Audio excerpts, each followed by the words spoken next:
আজ অনেক দিন পর একটা ইন্টারেস্টিং ভিডিও আপনাদের সাথে শেয়ার করব। এই যে ঝুম বৃষ্টির ভিতরে এই যে কি একটা জিনিস নিচ থেকে উঠলো, এটা আপনাদের শেয়ার করব।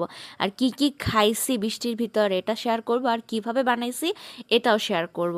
তো এখানে দেখতে পাইতেছেন, তো বৃষ্টির ভিতরে জল দিয়া কই মাছ লাফায়া উঠছে এক পুকুর দিয়ে আরেক পুকুরে যাওয়ার জন্য। আমরা আলু ভাজা খাইছি, পুরি বানায় খাইছি, খুবই টেস্টি টেস্টি। তো এই যে দেখেন, এই যে খাল দিয়া এই কই মাছ উঠছে রাস্তার ভিতর, রাস্তা পার করে অন্য পুকুরে যাইতেছিল, তো দেখা খপ করে ধরে ফেলছি। এই যে দেখেন কত বড়, একদম তেল কই যাকে বলে। তো বৃষ্টির ভিতরে একটু মুচমুচে কোনো কিছু না খাইলে বিষয়টা ঠিক জমে না। তো এখানে আমি একদম পাতলা পাতলা কইরা আলু কাইটা নিছি।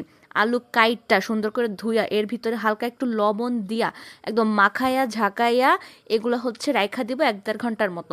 এই যে রাইখা দেওয়ার পর এগুলো যখন সফট হয়ে যাবে, এগুলো সুন্দর করে চিপড়াইয়া একদম ফ্রাই করে ফেলাবো। প্রথম দিকে আঁচ বাড়ায় দিব, লাস্টের দিকে আঁচটা কমায় দিব, যেন একদম ক্রিস্পি ক্রিস্পি হয় আর না পুড়ে। যে দেখেন কত সুন্দর করে ভাজা হয়ে যাইতেছে, আর খাইতে এত মুচমুচে এত টেস্টি লাগে। একদম বাহিরে ঝুম বৃষ্টি, বৃষ্টির সাউন্ড, তার সাথে এরকম মুচমুচে আলু ভাজা যদি থাকে বা চিপস, তাহলে তো বিষয়টা একদম জৈমা যায়। তা আপনাদের দেখাবো আমি এটা কতটা পরিমাণে মুচমুচা হয়েছে। দেখছেন, হাতে ধরার সাথে সাথে একদম ভাইঙ্গা গুড়ি গুড়ি হয়ে যাইতেছে। তো এই বৃষ্টির দিনে কি শুধু আলু ভাজা খাইলেই হয় নাকি? তো এর সাথে একটু পুরি করলে কেমন হয়? ওটা করলে তো আরও বেশি মজা হয়। তো এখানে আমি একটু মরিচের গুঁড়া, টেস্টিং সল্ট দিয়া সুন্দর করে মাখায়া যে খাইছি, এত মজা লাগছে আপনাদের সাথে আর কি বলবো। আপনারা বৃষ্টির দিনে এগুলো বানায় খাইতে পারেন, মানে খুবই টেস্টি লাগে। আর এরকম ফুলকো ফুলকো পুরি বানাইছিলাম বা লুচি, এত ভালো লাগছে খাইতে।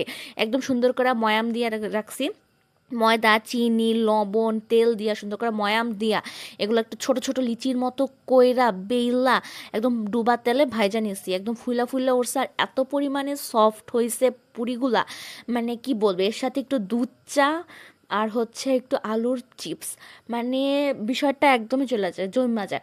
এখানে জালনা খুইলা একদম ঝুমঝুম বৃষ্টি পড়তেছে, এরকম এক কামড় লুচি, একটু চা আর একটা আলুর পাঁপড়। ও মাই গড, ইটস জাস্ট ওয়াও। আমি জানি আপনারা এটা অবশ্যই ট্রাই করবেন। আর যারা হচ্ছে ভাবেন না এটা কেমন কি, বাইরের চিপস খাবো, এটা কিন্তু অনেক হেলদি একটা জিনিস। হ্যাঁ, সূর্যমুখী তেলে করা, তো এটা অবশ্যই হেলদি বাহিরের জিনিসের, বাহিরের কোনো প্রোডাক্টের থেকে। তো এটা অবশ্যই আপনারা ঘরে বসে ট্রাই করবেন, কেমন লাগতেছে কমেন্টে জানাবেন। লাইক, কমেন্ট, শেয়ার করবেন আর সাবস্ক্রাইব করতে অবশ্যই ভুলবেন না। দেখছেন কত ইয়ামি একটা খাবার হয়ে গেছে, মানে পুরিগুলো দেখেন কি পরিমাণ ফুলকো ফুলকো, দেখতেই মনে হইতেছে এত পরিমাণে সফট। তো আমি আপনাদেরকে ছিঁড়া দেখাইতেছি, দেখেন কি পরিমাণে সফট। এগুলা চায়ের ভিতর ডুবাই খাইতে কি মজা লাগবে।